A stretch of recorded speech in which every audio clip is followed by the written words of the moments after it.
अरे, आ गए आप। कुछ बात बनी क्या? नहीं, आज भी कुछ नहीं हुआ। पता नहीं भगवान ने मेरी किस्मत में क्या लिखा है। अच्छा, अब छोटू, आज के लिए इतनी पढ़ाई काफी है। जाओ जाकर दोस्तों के साथ बाहर खेलो। ठीक है मम्मी। ये अच्छा किया तुमने, छोटू को बाहर भेज दिया। वो भी अब बड़ा हो रहा है, उसे पता चलेगा कि उसके पापा के पास कोई काम नहीं है तो वो क्या सोचेगा मेरे बारे में। कुछ नहीं सोचेगा, आप ही इतना सोच रहे हैं। अच्छा, मुझे बताओ क्या हुआ वहाँ पर? अरे होना क्या है, 2-3 आदमी चाहिए थे उनको और आए थे कम से कम 50 लोग, एक से बढ़कर एक पढ़े लिखे। आजकल तो चपरासी की नौकरी के लिए भी कितनी मारामारी है। भाई तुम लोग पढ़े लिखे हो तो कहीं अच्छी नौकरी के लिए जाओ ना, हमारे जैसे कम पढ़े लिखे लोगों का हक क्यों मारते हो? दिल छोटा ना करो जी। ये सोचो कि अगर आपको इतना दुख हो रहा है तो उन पर क्या बीत रही होगी जो पढ़े लिखे हैं, मगर फिर भी उन्हें नौकरी नहीं मिली। वो सब भी हमारी तरह मजबूर होंगे, तभी तो बेचारे नौकरी ढूंढने पहुंचे होंगे। हाँ तारा, ये तो मैंने सोचा ही नहीं।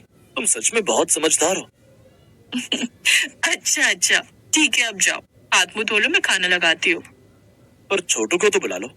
वो पहले ही खा चुका है, बहुत देर से आपकी राह देख रहा था, फिर जब उससे रहा नहीं गया तो उसने खा लिया। चलो ठीक किया। वैसे तुमने बनाया क्या है?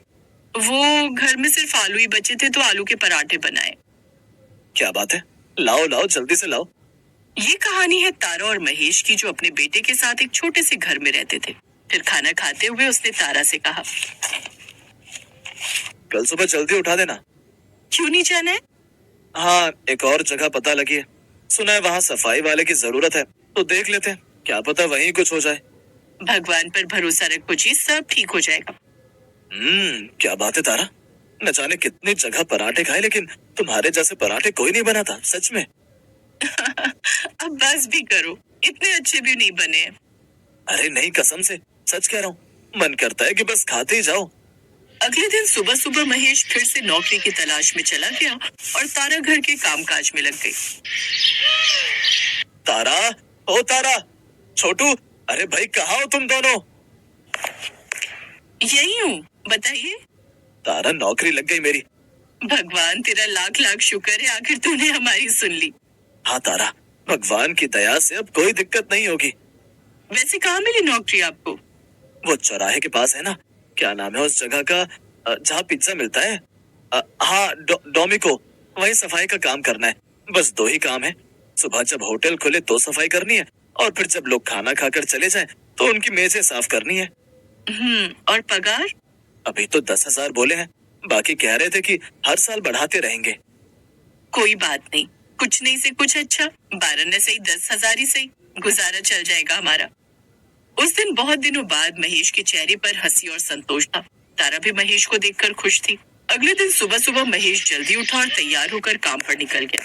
फिर डोकीमो पहुंचने के बाद वो सीधा विशाल से मिला, जो वहाँ का मैनेजर था। चलो मैं तुम्हें काम समझा देता हूँ। देखो अभी बज रहे हैं 8:30, ठीक आधे घंटे बाद हम रोज 9 बजे ओपन करते हैं और 9:15, 9:30 तक लोग आने भी शुरू हो जाते हैं।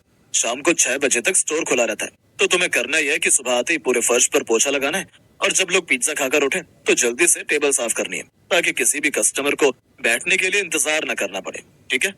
जी समझ गया सर। और हाँ, वहाँ स्टोर में वाइपर और सफाई का बाकी सामान रखा है, वहां से उठा लो। जी ठीक है। एक बात और, जब लगे कि भीड़ कम है तो पेंट्री में आकर नीचे फर्श की सफाई भी कर दिया करना। ठीक है? जी समझ गया सर, मैं कर दूंगा। गुड, जाओ अब काम पर लग जाओ। डोकीमो का मैनेजर विशाल अच्छा लड़का था।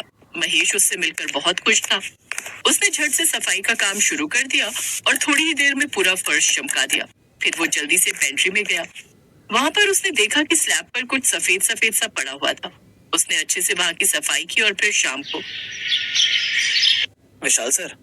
हाँ महेश, ये सफेद सफेद क्या है? इसका क्या करना है? फेंक दूं या फिर कुछ काम का है? अरे इसे फेंकना ही पड़ेगा, इसे चीज कहते हैं, ये दूध से बनता है, इसे पिज्जा में डाला जाता है। तो ये नीचे क्यों पड़ा है? अरे जब पिज्जा में डालने के लिए चीज के बड़े बड़े टुकड़ों को ग्रेट करते हैं, हिंदी में क्या बोलते हैं उसे, हाँ, जब चीज को कद्दूकस करते हैं तो थोड़ा बहुत इधर उधर फैल ही जाता है। तो सर इसे पिज्जा में इस्तेमाल नहीं कर सकते? कर तो सकते हैं, अगर साफ जगह पर फैला हो तो। फर्श पर गिरा हो तो इस्तेमाल नहीं कर सकते ना। जी जी वो तो है।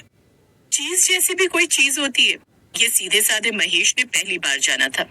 लेकिन उसका स्वाद कैसा होता है ये अभी भी उसे पता नहीं था। फिर एक दिन शाम को उसने सारा चीज इकट्ठा किया और विशाल से पूछने के बाद उसे अपने घर ले आया। और फिर, ये क्या है जी? तारा, ये चीज है। हैं? वही तो पूछ रही हूँ, क्या चीज है ये? अरे, इसे चीज कहते हैं। ये पिज्जा में डलता है, दूध से बनता है ये। अच्छा, तो हम इसका क्या करेंगे? और कितने पैसे खर्च कर दिए आपने इस पर? ओहो, मैंने खरीदा नहीं है, होटल से लेकर आया हूँ। तुम कुछ देखो ना, इसका कुछ बना सको तो। तारा उसे लेकर रसोई में गई और उसे अच्छी तरह से देखने लगी और एक बढ़िया पराठा बेलकर तैयार कर लिया। पराठा बहुत ही मोटा और गद्देदार सा बना। उसने झट से उस पराठे को महेश और छोटू के सामने रख दिया और फिर, मम्मी, ये क्या है? इतना मोटा पराठा? जल्दी से खाकर बताओ कैसा लगा? अरे वाह मम्मी, ये तो बहुत अच्छा है। हाँ तारा, ये तो कमाल का बना है, सच में। अब मैं समझा कि लोग इतना महंगा पिज्जा खाने क्यों आते हैं। मम्मी, और बनाओ ना ये तकिए जैसा पराठा। क्या कहा? तकिया जैसा? अब तो ये करीब करीब हर रोज का ही हो गया। फिर एक दिन, सुनिए, एक बात कहूँ? आप कहो ना। ये थोड़ा सा चीज जो लेकर आते हो आप, अब एक बार बाजार से ताजा और पूरा पैकेट लेकर आओ ना। मेरे मन में ये था कि जब आपको और छोटू को मेरे बनाए पराठे इतने पसंद आते हैं, तो फिर और लोगों को भी तो अच्छे लगेंगे। और ऐसा हो गया अगर, तो हम अपना काम शुरू कर सकते हैं। वाह, क्या दिमाग लगाया है तारा। कोशिश करने में कोई हर्ज नहीं है। हाँ, मैं लेकर आऊंगा तुम्हारे लिए ताजा चीज का पूरा पैकेट। महेश तारा के लिए बाजार से चीज का पैकेट ले आया और फिर प्रभु का नाम लेकर तारा ने एक ठेले पर अपने चीज पिलो पराठे बनाकर बेचने शुरू कर दिए। धीरे धीरे तारा के खास पराठे खूब बिकने लगे। पहले ठेले से किराए की दुकान हुई, फिर अपनी दुकान भी हो गई। विशाल सर, अरे महेश, तुम कितने टाइम बाद देखा तुम्हें। मैं कुछ दिनों की छुट्टी पर गया था, तुमने तो नौकरी छोड़ दी। अब क्या कर रहे हो वैसे? अब अपना काम कर रहा हूँ सर, तारा के चीज पिलो पराठे। क्या बात कर रहे हो महेश, ये दुकान तुम्हारी है? अरे, इन खास पराठों के बारे में तो हर कोई बात कर रहा है। सोशल मीडिया पर भी देखा मैंने, कई लोगों ने यहाँ के चीज पिलो पराठा के बारे में बताया और दिखाया है। कमाल कर दिया भाई तुमने और तुम्हारी पत्नी ने। मैं वैसे भी बहुत दिनों से सोच रहा था इस खास पराठे को ट्राई करने के बारे में। तो चलिए ना सर, मैं आपको अभी खिलाता हूँ। इसके बाद विशाल ने भी तारा के बनाए खास चीज पिलो पराठे को चखा और फिर, सच महेश, जितना सुना था इन पराठों का स्वाद तो उससे भी बढ़कर है। ऐसा करो, 4 पराठे पैक करवा दो मेरे लिए। और एक बात और, अगर अपने होटल के लिए तुम्हें कभी मैनेजर की जरूरत हो तो प्लीज मुझे जरूर याद करना।